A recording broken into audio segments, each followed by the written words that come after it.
Hai. Nak tanya kalau I nak berbuka kat rumah you boleh tak? Tapi hari ni I tak masak. Oh, tak masak. Okay, tak apa. I boleh masak and kalau you setuju, I nak bagi you satu mystery box. Mystery box? Okay, boleh. Okay, boleh Boleh? Jom. And untuk episod hari ni, dari dapur ke hati, and hari ni kita nak masak kat rumah Syakila.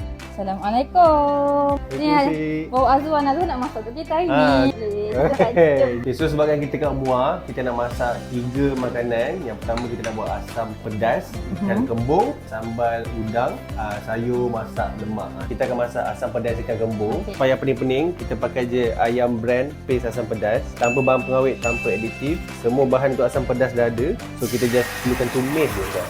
Kita nak masukkan ikan kembung yang kita dah bersihkan. Kita nak masukkan bendir, daun kesum. Okay, now ikan dah masak, so kita masukkan tomato. Wow.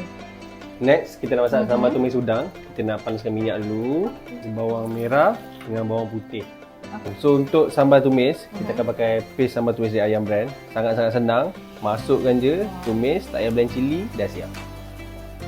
Dan kita boleh masukkan udang. So dah siap kita punya sambal tumis udang. Plus kita nak masak sayur masak lemak. Masukkan bawang besar, bawang putih, kita masukkan kita punya ikan bilis. Kita nak tambah kobis.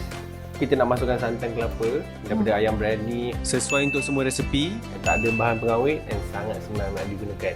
Now kita nak hidang, kita boleh buat. Okey. Sedap, rasa sedap. Memang sedap. And tadi kan kita ada beritahu pasal mystery box kan? Yes. Ni hadiah untuk cik. Tada.